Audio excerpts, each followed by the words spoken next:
All right, everybody. Welcome back to Dumbing It Down with Dave. I'm Dave Canyon, your pragmatic podcaster. And I'm sitting here on the Hudson River, not going for a drive. I'm parked under I-787 with my buddy, Vernon Payne.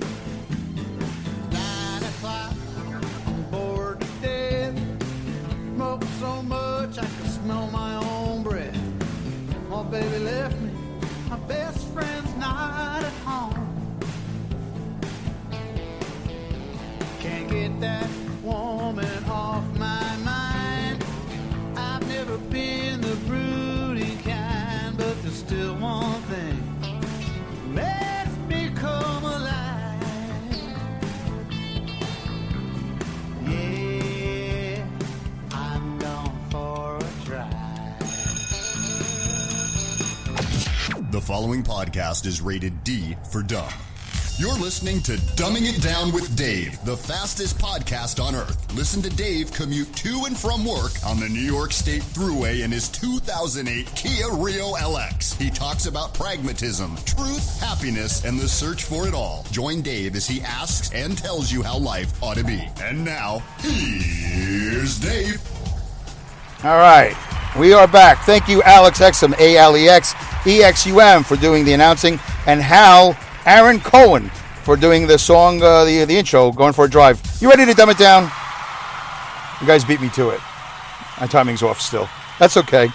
We're going to keep the show rolling here. It's a special episode. It's an interview. I very rarely do interviews, but my buddy Vernon Payne is in town. He's a great young kid. Well, not even a young kid anymore. But anyway, we'll talk about that. I've known him for many years, and we're sitting here in the Kia Rio. We're not going for a drive. We're overlooking the Hudson River, and it's a beautiful, hot Saturday.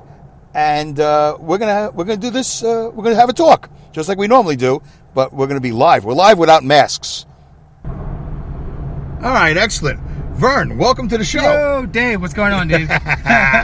Wow, this is really fascinating because you and I just did an interview via your show, the Broken Comic Podcast. Broken Comic Podcast, yeah, on Anchor.fm. That's right, and by the way, I want to say that's probably one of your best podcasts you've ever done, and I've heard them all. Yeah. I don't know if a lot of the people you interview can say they've heard all the other podcasts. Yeah, that's very true. I don't think anyone. I think you're the only one who actually listens to all the podcasts. I support. I truly support, and you're doing a great job with that.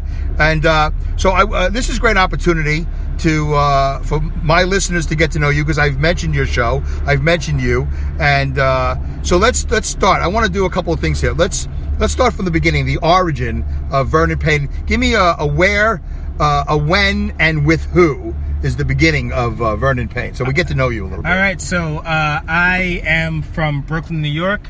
I was born in 1984, October 19th, Libra. As you know, as the girls say about the signs or whatever they're into, which I think is dumb as hell, but whatever. You know what I mean? Okay. What's your sign? What's your sign that has nothing to do with me trying to get some? So like that's just, right. You know, that's just stupid to me. But yeah, I've been living in Brooklyn since I was born. And then I moved up to Albany, New York, like around 2000, after 2 months after September 11th, we moved to. Really? Yeah, but it wasn't because of that. Oh. It wasn't because of that. It just happened. It just happened to so fall on the time that we were going to leave. You know. Just a coincidence. It's just a coincidence, right. Plainly. Oh, suddenly I'm very suspicious. I didn't know that. I never knew that. Yeah. All right. Yeah. 1984 born, just after 9/11, 2 months. So 11/11. Yeah. You're moving up to Albany. Wow. Yeah. Okay, go ahead. So then I was in a metal band in Albany, New York from about 2003 to 2005 or 6. Right, I know about that. Okay. Doing that, we broke up. Things were kind of going places, but then we broke up and things didn't happen anymore. So I was trying to figure out what to do next. And I was working with my buddy Gary. Remember Gary? Right. And Gary was like a funny dude and always saying jokes. So one day I was like, you know what? Let me try comedy. You know, just like every dumb comedian. Like, you know what? Let me see if I can do this. You know. Right. And so then I did it for Ralph Renner at a metal show. Right. Because one band dropped out. I think that was around 2008, and then ever since then, I've just been on this comedy train. Wait, you made your comedy debut on a metal show. On a metal show. Yeah. doing comedy. Yeah. This, the first time. Yeah, I was working for the metal radio station, like the rock radio station here. Oh, I didn't know that. Yeah, 1039. Right. I was like back in the day. Yeah, right? like I was like the events guy. You know, I go to the events, set things up, or whatever. You know. I didn't even know that. Yeah, you know that. Oh, yeah. So I was working for them. So there was a metal show that Ralph was like producing because Ralph was working for the same. Right, company. for the sake of the listeners, Ralph Renner, I don't know if he's still in the area. He's still in the area, right. He's still here. But at the time, he was like a big voice guy, and a big name. Yeah, he was in a hardcore scene. And right. Anything metal and hardcore, everyone knows the name Ralph. Right, you know? DJ, he was all tatted up, and he was into the scene. Yeah. Right, okay. So we were together working it, and then I think one band like either couldn't make it or dropped out, and Ralph knew that I was talking about being a comedian, right? Which was the dumbest thing I could ever fucking do, like let him know. But then like they dropped out, and he was like, "Hey, do you want to do comedy up front?" And I was like, "No, I don't want to do it. I'm talking shit the whole time, you know." But then I was like, he's like, "Come on, do it." So I was like, "All right, do it." So Ralph Renner gave me my first time doing comedy, and I did. He then gave me 10 minutes. Wow. He gave me 10 minutes. Your debut. Which was 10 minutes. And it sucked. Like, looking back now, it sucked. Oh, yeah. But at the time, like, I was like, oh, they're laughing. Oh, shit, I did comedy. A Full House? You know, it's a metal show. It's not necessarily Full House. You know? Right. It's just decent enough, you know? Yeah, right. So, enough anger to make you, feel like you got to be funny. But it was the weirdest thing that, like metal kids, you know, being into comedy or whatever form of comedy I was doing back then was more like observational, you know, comedy. Right. And this is metal, like screaming metal. This isn't like Poison. No. This isn't like Quiet Riot. No. This is like exactly like worse, like really bad. It not is even like highs, lows, growls. No harmonious, nothing. It's. I mean, you know, it can be. Yeah, sure. It can be. I'm from back in the day, new wave of British heavy metal, so you're gonna have a hard time convincing me. All right, but let's back up a little bit more. So it sounds like 16 years. You're a true Brooklynite. Yes. 16. That's a lot. 16, 17. You're full Brooklyn. Yes. You're full Brooklyn. All the way. And but give me some more family.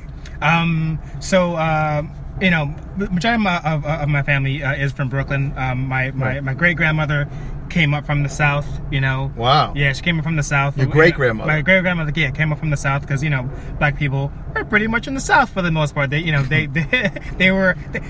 Something happened in history where black people just were just in the South. Who knows what history that is? Right. And then and she dealt with all the nonsense that you deal with. Great grandma on which side? On my mom's side. Your mom's side. Yeah. All right. So your mom's your mom's your mom. Yeah. She's in your life. Until. And the dad. I don't know that jackass. Oh wow! I don't know Never, that jackass. He was around for a little bit in and out, and then after that, like he just kind of disappeared, you know. And then I remember as a kid, he called for my mom or whatever, and I was kind of a dick because I'm like, you are calling for her, but you should be calling for me, right? And he promised me something as a kid, and never came through with it. So I was like, go screw yourself. You know what I mean? How old was that? It had to be old enough to say go screw yourself. So maybe I didn't say those words exactly, but something around there. You know what I mean? So it had to be like anywhere from 7 to 10. Wow. Yeah. So immediately after your birth, he's gone. Yeah, he was around. You know what I mean? Because it was. But you don't have father and son memories. No. So now I feel bad because of all the shows I've done. Yeah. My father was always there. He was there, but he wouldn't cross the threshold to my room. Your father wasn't even in the building. No. The closest I am to him is my aunt. Like I talk to her every now and then. His sister. Yeah, his sister. Right. But that's about it. You know what I mean? You're close with her a little bit. Yeah. I'm close to her a little bit. Yeah, and then he has other kids somewhere. You know, the funny thing is, a couple years ago, and this is what makes me like can't stand them even more. A couple years ago. So like I'm friends with my aunt on Facebook. I'm friends with one of my cousins on Facebook, right? Right. So he messages me, right? Wow. And he's like, hey, is your mom this person? And I'm like, you know who my mom is? Like we have friends in common. So so you know that I am your firstborn son. So what's the point of asking? Do you know? Is this person your mom? Don't act dumb. Like just say, hey, I'm your dad. Yeah. I was a jackass for a couple of years. How you doing? How you doing? Wait, so the Payne, last name his. Yeah. Oh. First and last name, his name. Really? Yeah. Oh, your father's Vernon Payne. Yeah, my father's Vernon Payne.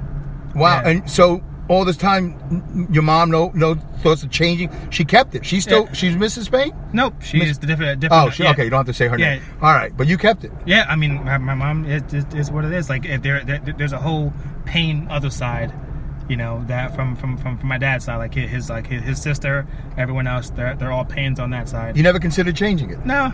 I want to change my name. But you know, the funny thing is, like, everyone tells me that they like my name because it's such an entertainer name. Yes, it is. You know, totally. But I don't see it. But whatever, man. You know. Right.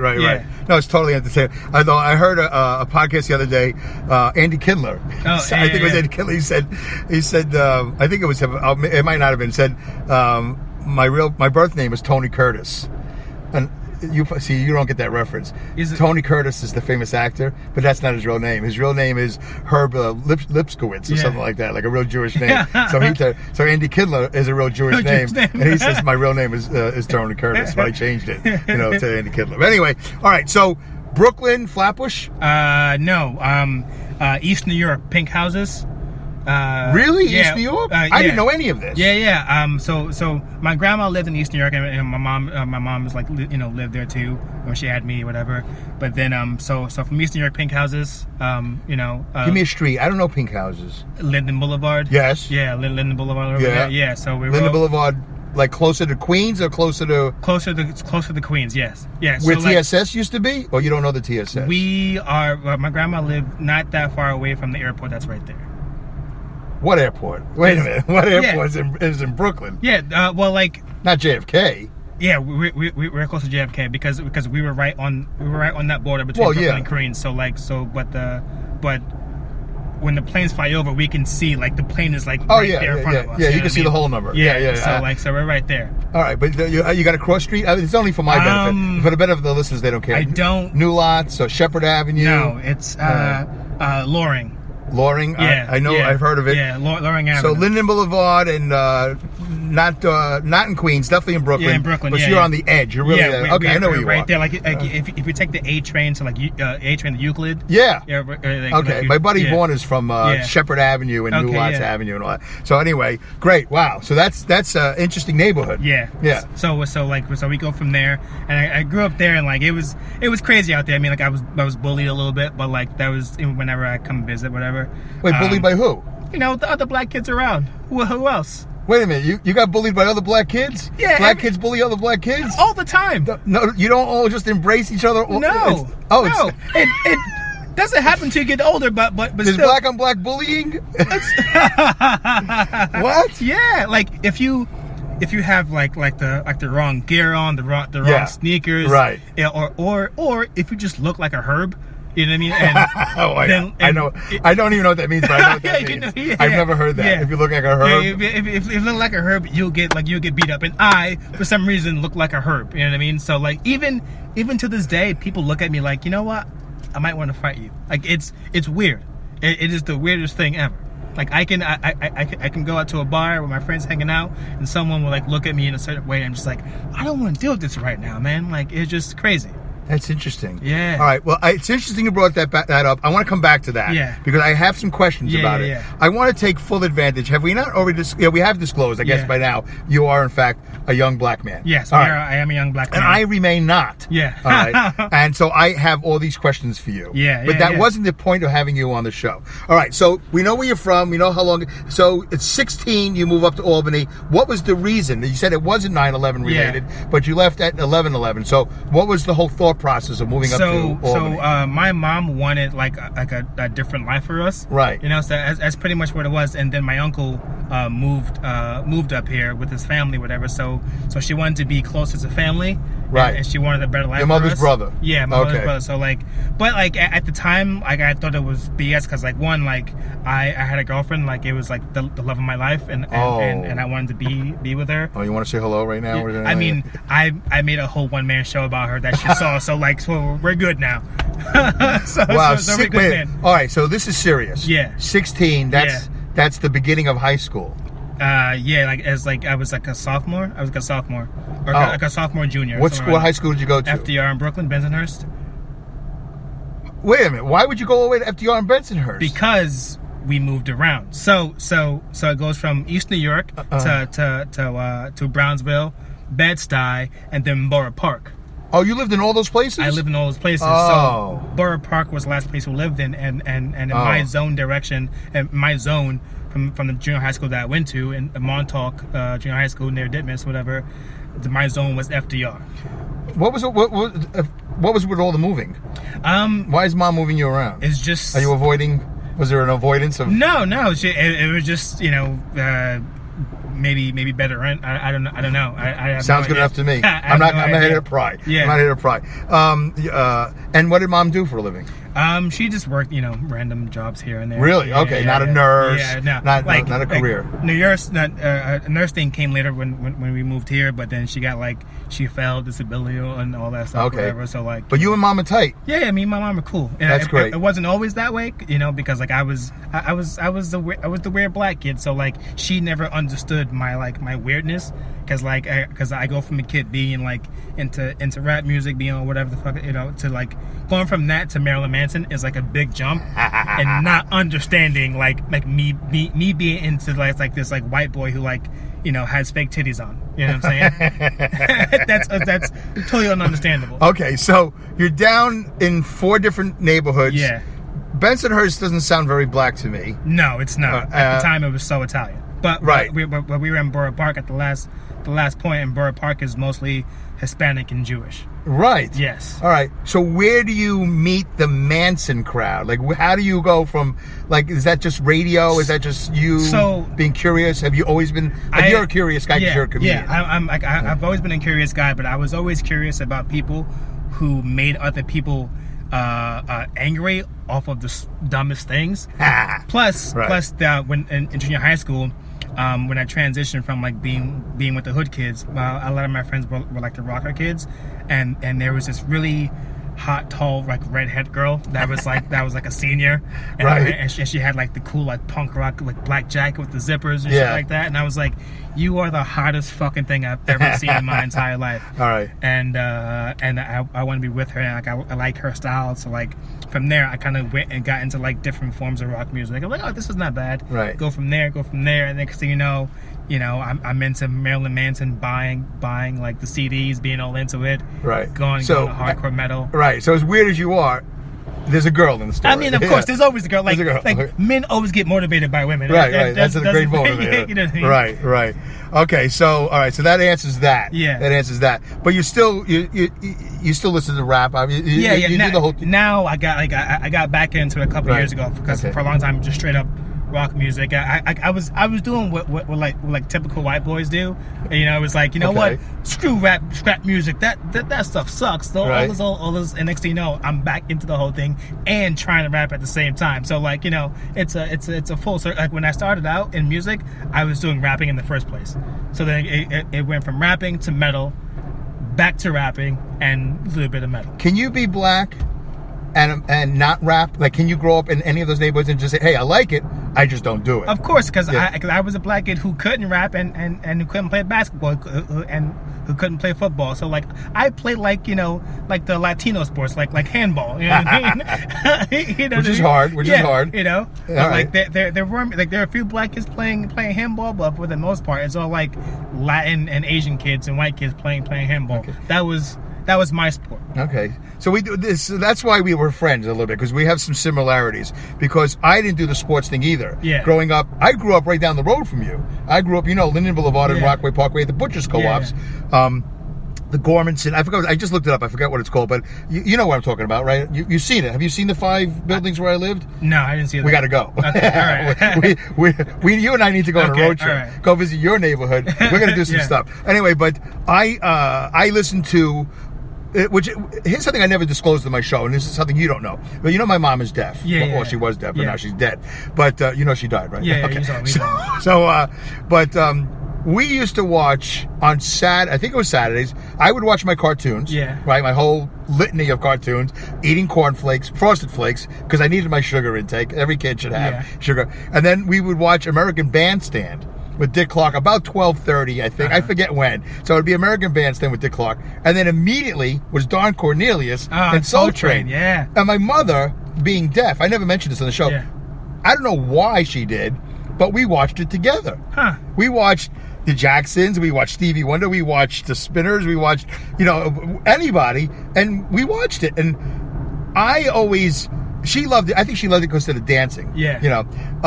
And I watched it because I loved the music, and I was hanging out with my mom, but I dug the music just as much or more than American Bandstand, because American Bandstand was pop, but the dancers on Soul Train were so much better. They were so much more animated. They had so much more going on, and I think a lot of the women were just prettier. Yeah. So anyway, so it's just interesting that you were kind of on the opposite spectrum of me a little bit. Yeah. Did you watch Soul Train? Was that a thing? Okay. I watched Soul Train a lot. Like I thought it was an awesome show. Like I couldn't dance like that. No. Because you gotta realize, like, when black people dance, it's just on accident. And what I mean by that, we just make shit up, and then somehow it just comes out cool, and everyone's like, "Oh, you know what? I'm gonna do that dance." Yeah, that's right. how the whole thing works. Black people don't take classes for dancing. Right? Like if there's no Denny Terrio of the black people, right? No, not at all. Right.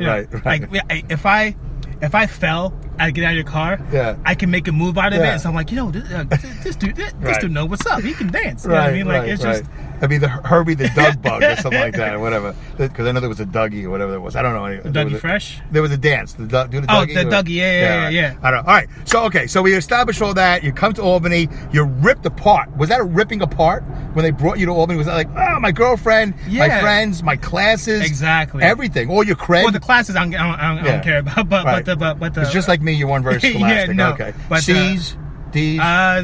Just a lot of cutting out. Yeah. A lot of cutting out. Not cutting. Just I don't care about doing the homework or caring about right. That Neither. stuff. No studying. Yeah, no studying. And just a lot winging of it. I just went a lot of winging winging it. Yeah. And a lot of parental visits. Mom coming up to not so much. Not so much. Really. Like when I had bad grades and someone was like concerned or whatever. Funny thing is, like, only person I was really concerned was like my gym teacher, which is like the weirdest thing ever. All other teachers, I was like, well, whatever, you know what I mean? Right. But my gym teacher was the only one that like talked to my mom, and it's like old like middle-aged white dude's like, he can do so much better. Right. If you just applied yourself. Yeah, you know. Right. My famous words. Yeah. But see, with me, at least I had gym. I was 100%. Yeah. Sounds like gym for you was yet another class that you weren't. Like, because what they did, which we just played basketball, and I'm like, I'm not good at basketball, and the kids who were good didn't want to pick me, so I'm just on the outside. Wow, I don't want to do anything. I'm an outcast, just like the white Jew. Yeah. You're just me and you with you hanging out. See, that's why we're friends, because if you and I went to school, they would be like, "Hey, coach, we're gonna be out in the bleachers, just doing comedy. Yeah, we're just yakking away." Wow, you and I would have anyway. Okay, so you get out of high school, you graduate. Here. I graduated high school here in Troy, which now in hindsight, my mom was right about having a better life, because like if I would have stayed in school in Brooklyn, high school in Brooklyn, I probably wouldn't have graduated high school. Because I just didn't care enough, you know what I mean? But did you care more coming to Troy? It's not that I cared more, that like the teachers seemed to care more. Really? Yeah. Well, that's interesting. Yeah, it seemed like the teachers seemed to care more, and it was easier. It was easier than here than it was in Brooklyn. What made Troy's high school easier than Brooklyn? I think it's just the curriculum. I mean, like I sucked at math just like everyone else did, but everything else was kind of easy. It wasn't a big deal for me. You know what I mean? So how much did you squeak out? How close were you to not graduating? Because I was pretty close. I should have graduated in 2002. Oh. And I graduated in 2003 because I fell back a couple of points on a so you did do another year. Or... So I did I did summer school, and then I just barely passed my math test. In summer school? In summer school. And that was all you had to do with summer school? All I had to do was summer school. Okay, all right. So after that, then I passed, and I was okay. All right, so did you go to graduation? No, you couldn't. Right? Yeah.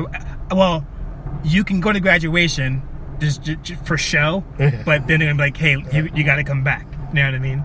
That's how that was. Okay, all right, all right. So you made new friends, you started a life, and it sounds like you did okay, because you're still here. Right. Yeah, you know. All right, you did it right. Yeah, I did. And you found the guys to be in a band with up here. Yeah, and you screamed your head off for a while. I tried to start a band, and I was in New York City with my friends, but it didn't work. As like I didn't know how to sing, but like I swore up and down that I was good, but like I didn't do anything. But then when I moved here, started getting more into music, I started trying to do it. Like I still didn't do it. I was just like, I can do it. And then I used to work at Hot Topic in the mall, the crazy goth store that everyone was always afraid of. Right. And the dude was looking for a singer. So I auditioned.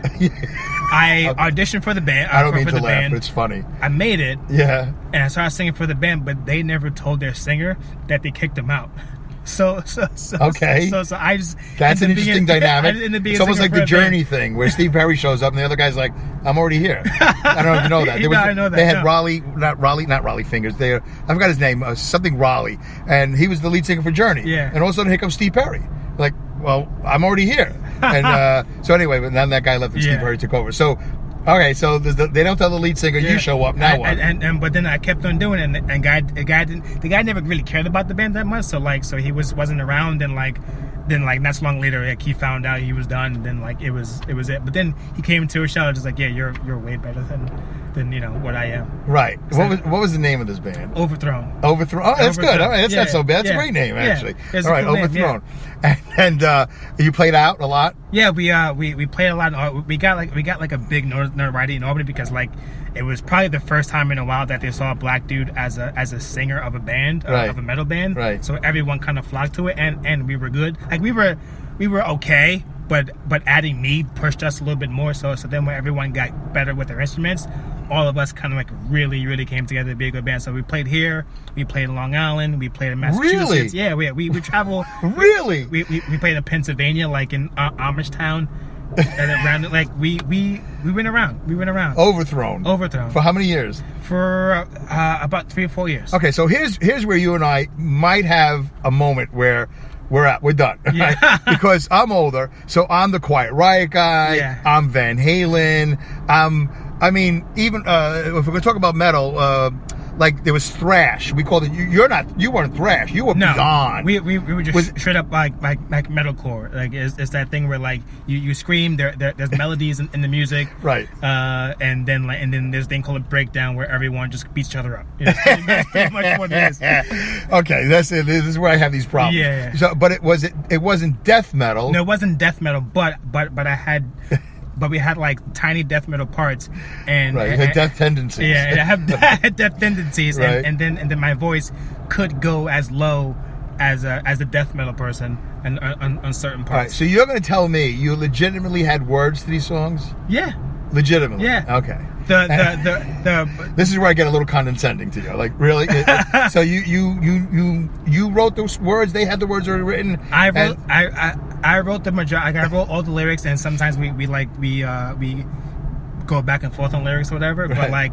But the majority of the songs were either political or about horror movies or whatever. You know what I mean? Okay. Yeah.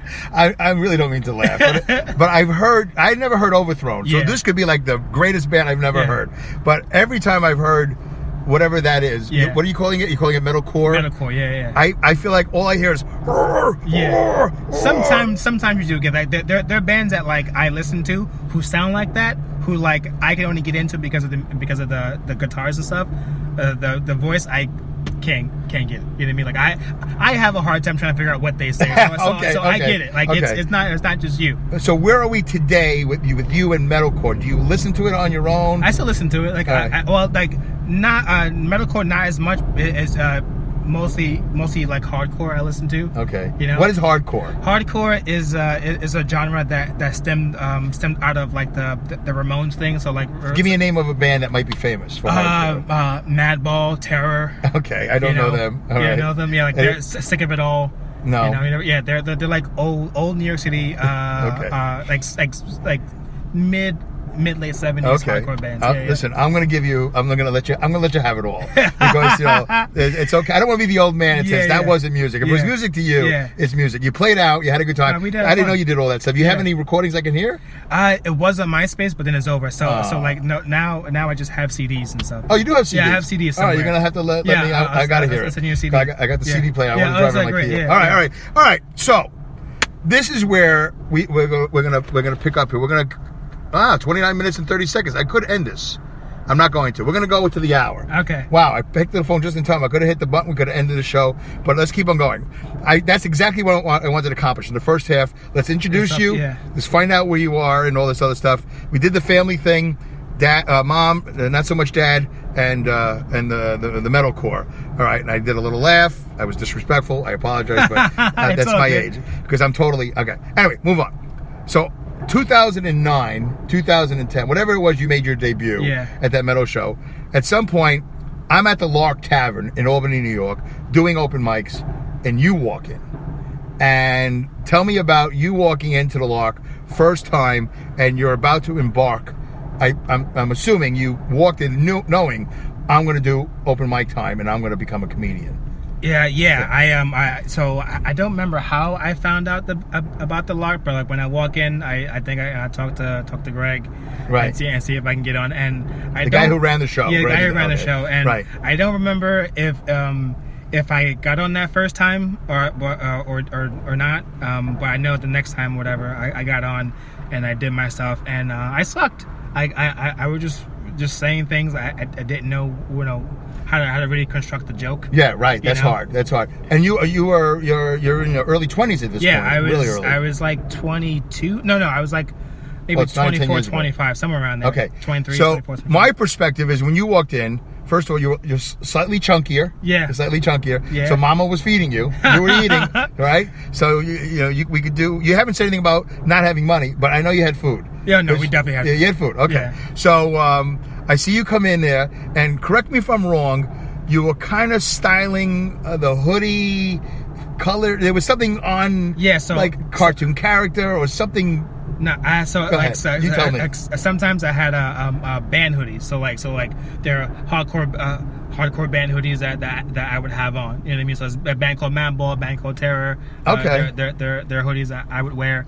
So it's a lot of that with a cap, backwards cap, or maybe not backwards cap. Well, it's interesting that since I didn't know any of those bands, I just, I'm going to be honest with you, I just assumed those were like rap bands. Yeah. I just assumed, I didn't know that those were metalcore. Yeah. So that's interesting. So that's me judging, all right? That's what white guys do. That's what anybody does. I go, all right, so I see Black Kid, little chunky. Yeah. You weren't doing the gold change and down. You didn't do that. Never did that. Never my thing. But you also didn't do leather bracelets and stuff like that. I don't recall. Maybe you might have had something, but you weren't. Earlier on, before I got into comedy, I had like the goth bracelets. Right, but not at the Lark. No, not really. Not really. That thing was over. I got into a different type of thing. So you were just wearing the band hoodies. Yeah, I was wearing the band hoodies. Right. And you went on stage, and if I recall, you might have done a Tyson thing. You might. I did do a Tyson thing. Okay. I think it was like it was like a movie, like an idea for like a movie with Tyson and OJ or whatever. You might have. Yeah, something like that. Yeah. All right. I don't think it went over well though. Did it? I don't remember. So probably. Okay. I don't recall saying funny. Yeah. I'm just being honest. All right. No one did. Okay. Right. And a lot of us were not funny. I was also. Listen. I was nobody.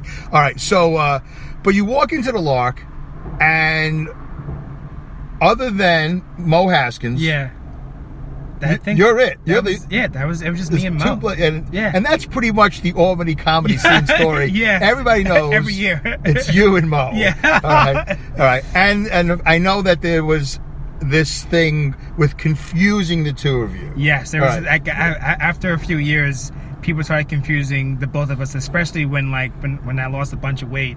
But for the most part, it was just me and Mo all around each other all the time. Right. But me and Mo look nothing alike. Like Mo, I think I'm just like a few shades lighter than Mo.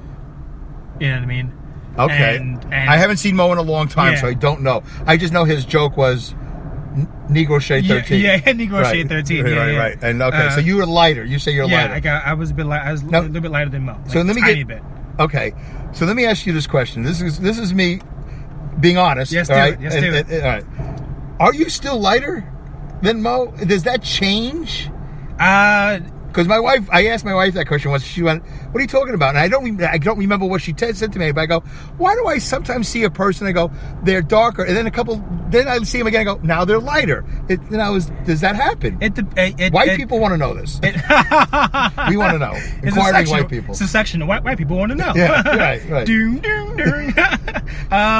It can happen because I know, like in the winter, I get lighter because there's not much sun out. Okay, so, all right. In the winter, you get lighter. Less sun, you get lighter. Because if I take off my shirt, you'll see like there's a definite difference. Right. In Okay. the skin or whatever. So you do tan. Yeah. So like it does happen. You don't like you really have to notice it. You have to really look to see it. But like it does happen. And if you went to the beach, more ignorant white people questions. I'll get darker.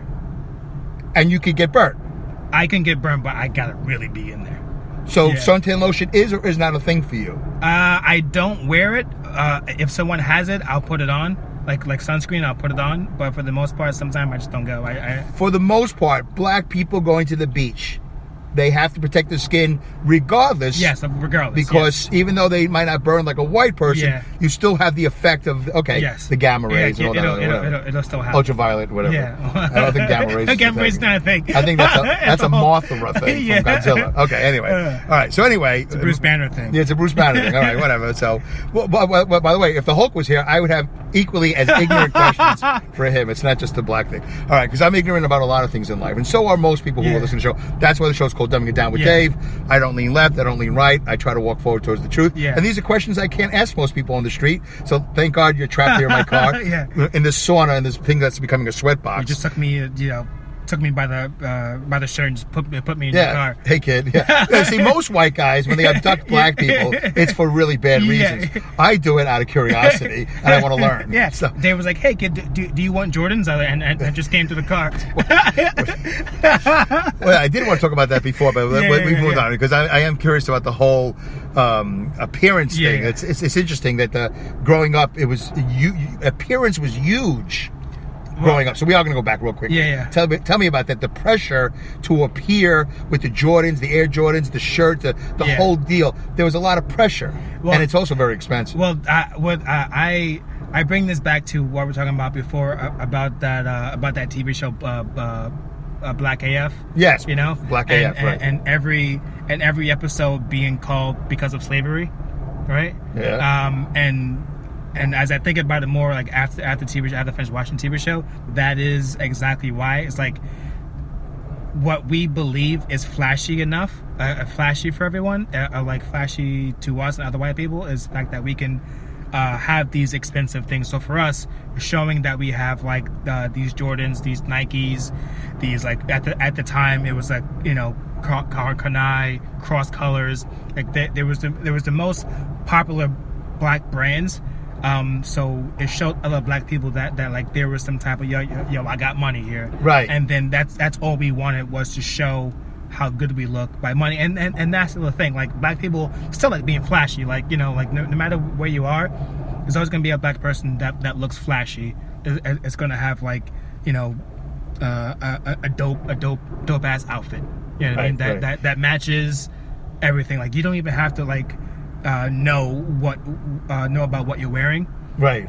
As long as it matches, it's all good. Right. But for you, growing up, that wasn't as important to you. It was important to the neighborhood to you. In other words, how they perceive you. If the neighborhood never said nothing, then I probably, you're right. Okay, if it wasn't a thing, I probably wouldn't care. And now you're pretty much past it. It seems like. I do I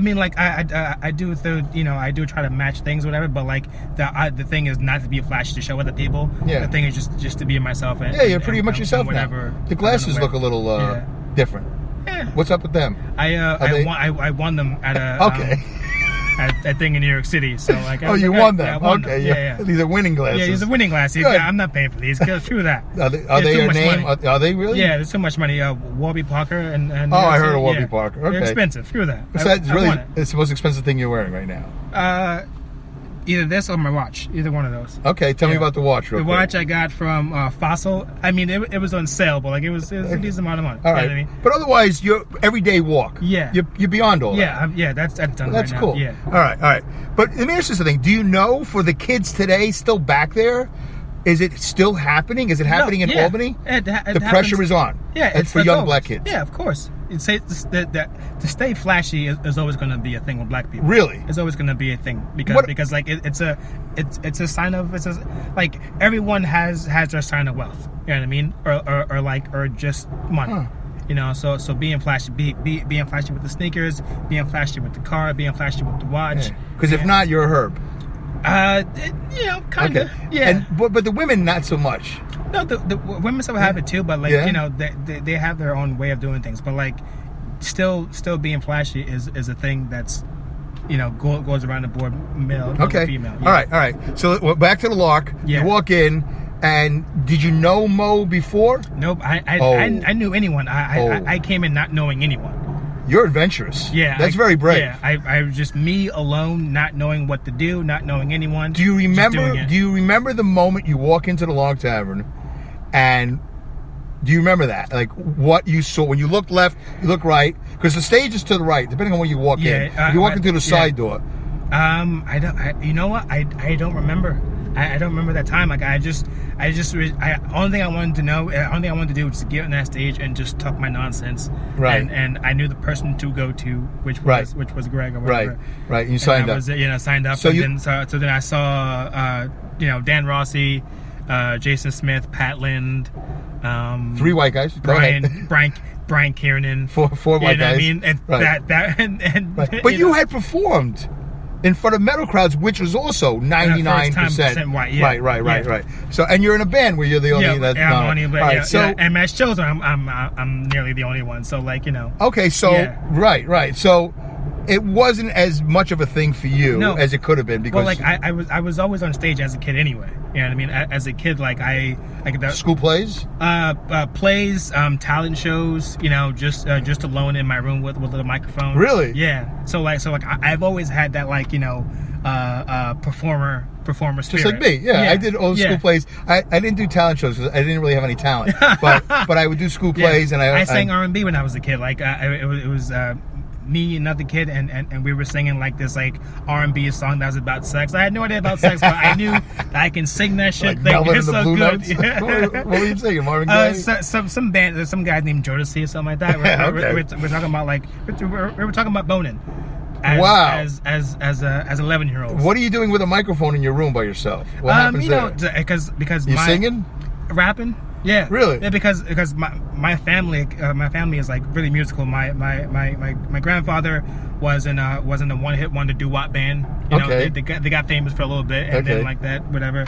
Was his name Clarence Clemens? No, okay, different guy. Because that's Ava K. Levy's husband played in a band with Clarence Clemens. Really? Yeah, shit. That's young. Cool. I know that. Yeah, you're young. So for the audience that doesn't know, Ava K. Levy is an older woman, female comedian that Vernon and I know, and which I think she had a thing for you. But anyway, she didn't tell me that, but I just assumed. Anyway, she just recently passed away. But her husband was a drummer and played in a band with Clarence Clemens in a doo-wop band. And I saw the black and white picture. It was a 3-piece. Cool. It was a trio. All right, so you have music in your family. So you get the microphone and you do your thing. So I've been doing that so I never did the microphone thing in my room. I just played with cars and blocks. That was my life. All right, so you go in there, and then when you do see Mo, is that like Oasis? Is that like, whoa? I'm going to go talk to that guy. I don't think I even thought about it. Okay, not a thing. I didn't even think I ever thought about it. I think it's just over time when I went there. Maybe Mo came up to me and said I was funny or whatever the hell it was, whatever. Now, do you remember us meeting? I don't. Neither do I. Yeah, I don't. I really don't. I don't have that moment with you. Yeah, dude. I really don't know. I don't know how that happened. It could just be over time. Yeah. And then the crew just being these guys, and then because people left, people came, so it was just the rest of us. So I guess from there, I guess we all just became a a thing. Did you do my Cafe Mazzaluna show? No. Were you there? What? I did a show in Saugerties and I brought everybody down. No. But you weren't. No, my first. Okay, you came after. My first show was downstate with Michael Rave. That was my. Oh yeah, okay. There was an ad on Craigslist, I believe. Okay. And then I answered it, and it was Michael Rave, and I did it, and I drove all the way down through the show, bombed the hell out of the show. Nice. I think I got paid. I think I got paid for that show. Bombed the hell out of the show. Got heckled. Didn't know how to handle heckling. Wow. At all. It was very scary. Angry. Yeah. You know what I mean? And then I shook his hand and I left. You know he never booked you again. No. No, of course not. No. Is he a broken comic? I think so. I think so. Because he he stopped for a while, and like he was up in Saratoga doing the restaurant or whatever. All right, he'll do that's his show. Okay, so all right, so you're doing the stand up and all that other stuff, and then eventually you somehow you start losing weight. And then, I thought you went to Brooklyn and lost weight, but you were losing weight, and then here. So tell me about the losing weight real quick. This show's not really about that, but yeah. But I noticed that, like, I thought I didn't know what was going on. So was that a conscious move? Like, No. What did you do? What happened? I didn't do anything. What I did was be broke. That's Okay. That's pretty much what it was. So like, so what happened was, my car, at the time, didn't pass inspection, right?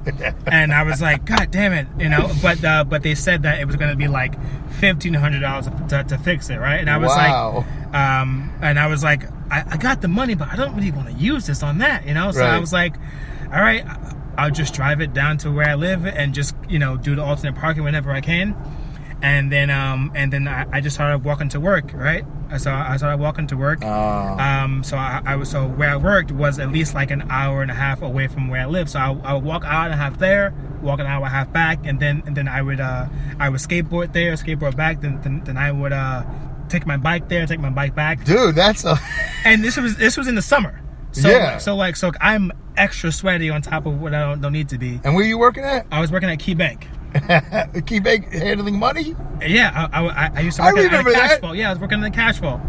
Yeah. Wow, an hour and a half a walk. Yeah, so like I would do that. So I would do that trip back because and forth. You had the money to fix the car. But I didn't want to use it. You didn't want to use it. I didn't want to use it. So then after all that riding and walking, I found out that there was a bus that goes there. It's like, you mother, like all this time is a CDTA bus, Capital District I Transit would still been Authority. fat if I knew that. If you only knew, you still could have been fat.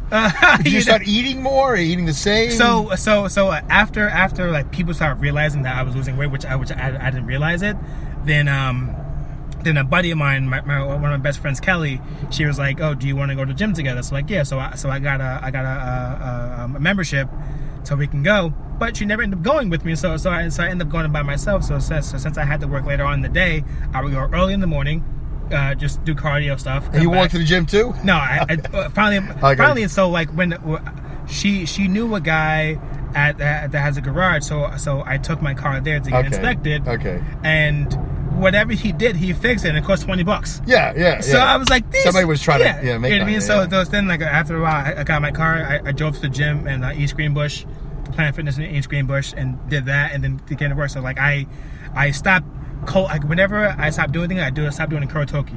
Right. Cold turkey. So like I stopped eating like 2 Hot Pockets in the day with a gallon with a big thing of iced tea. Right. I stopped eating Pop-Tarts. I stopped eating all that stuff. So right.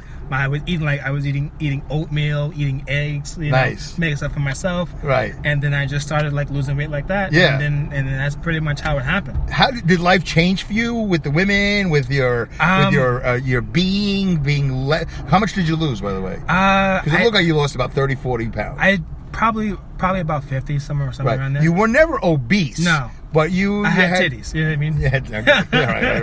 Right. Right. That it was noticeable. Yeah. I didn't really look. I just want you to know. They were nice titties. Really? They were nice. Do you have any pictures? Okay, so it affected you positively. You liked it. Yeah, it was cool. Like I can see things. I mean, like I can always see things, but now I can really see things. You know what I mean? Okay. You look down like, oh shit, yeah, it's there. I used to have that. All right. All right. So then at some point you move back to New York City. I moved back to New York City because I started to take comedy a little bit more serious. Like, what year is this? This is I moved back in 2012 or 13, somewhere around there. Right. And I started taking comedy seriously. I did the Comedy Works Boston competition twice. Right. The first year I got past one round, messed up, whatever. Second year I got past 2.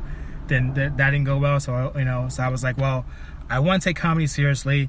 And the only place to do that is back in New York City, and I been wanting to move that since I moved here when I was 17. So right. So now you got a reason. I mean, so you're now, not just going down there for nothing. And plus, the girl I was dating moved down there too. So like it's even better. We get to do this thing, but then like we broke up before that even happened. But like okay. Right. But the whole point was like, yo, I'm moving down to New York City. I know 2 dudes that I met doing a Thomas Attila whatever show. Up in Mass, whatever, that down there that can probably mess with me and give me help me out, whatever. I went down there and then started pushing, you know what I mean? And but I knew that like I didn't want to do the street level. I knew that like I didn't want to do the bar shows. I don't want to hang outside barking to get people in. Right. The shows. So for people that are listening to the show, up in Albany, you don't really have to work too hard to get on stage. No. You just have to show up. You sign up and you do open mics, and if you're good enough, somebody will book you. Someone give you And especially now, everybody's doing a show somewhere. Yeah. There's always a bar, something. It's always DIY. But down in New York City, you got to stand out in the street and you got to bark and you got to get people to come to the club. Yeah. And it's work. Yeah, it's a lot of work. And I knew that I didn't want to do that. I knew I was too good to do that. Right. Even though I wasn't good, I knew that I was too good to do that. You know what I mean? Yeah. So my way was like, yo, what? I'm gonna try to get into the clubs. You know what I mean? So right. So after a while of trying to work stuff here and there from shows, whatever. I got an audition for the comic strip, and then waited on that long line in the summer. Got the date that I was supposed to be, so it was like in the winter of that year. It snowed so bad in the city that they canceled the audition. Wow. So, but they did that next year. So I think that next January, February, I auditioned for them, right? So it was just me and another kid. It was me and another kid, and then that kid. So when I get there, the kid goes on, right? Yeah, the kid goes on, bombs horribly. Didn't know what he was doing. It was pointless for him to even get that to do an audition. Then before I go on, in walks Jay Farrow from SNL. Wow. Jay Farrow walks on, does his set, kills, right, and does what he does, right, and I have to go on after Jay Farrow, nice, to doing my dumbass jokes. You know what I mean? So I do it, and I was like, all right, but and people. This is Jay Farrow pre SNL. This is when he was already at SNL. He was already made the had name all for those himself. impressions. Yeah, you know what I mean? All this stuff, whatever. I going after Jay Farrow from my audition. I was like, I'm not gonna get past now. Like, right. Listen to him, listen to me, call different things. Right. And then that's like making Nutter Butter cookies at a Chinese restaurant. It's like, hey, you want I want an egg roll. I got Nutter Butters. No, I want an egg roll. Like, so you're like Nutter Butter. Yeah, exactly. And Jay Farrow's like King, Szechuan king. Like, he's got the whole menu. He's column A, he's column B. He's everything. He's everything. Yeah, he's everything. And you're Nutter Butter. I do it. It's my new nickname. And after it's over, I'm talking to the guy Richie who like co-owns it. Yeah. Whatever.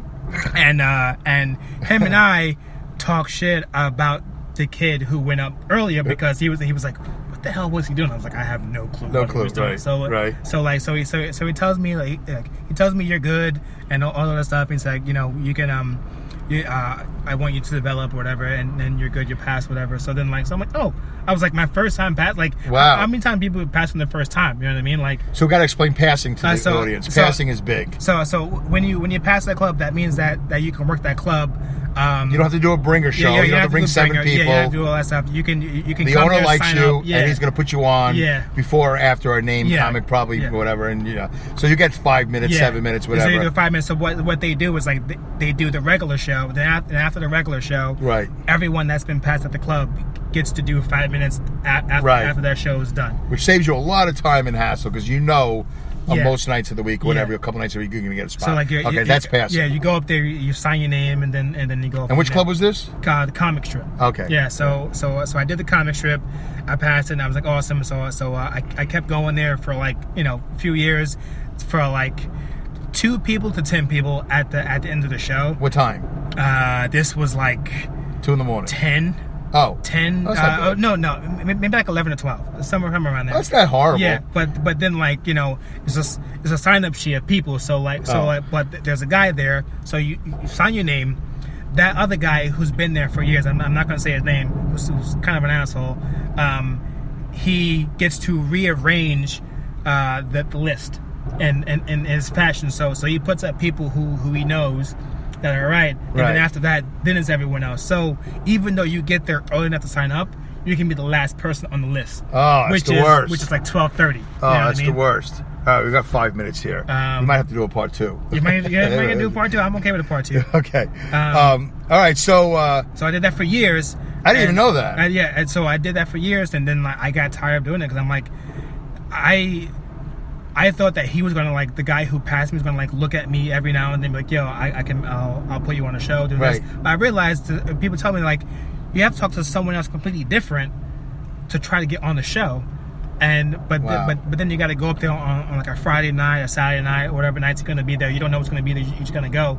So in comedy, it's that whole like hangout mentality where you just hang out at a club and maybe you talk to someone, maybe you don't know. Right. And after that, I was like, screw this. I'm not going anywhere.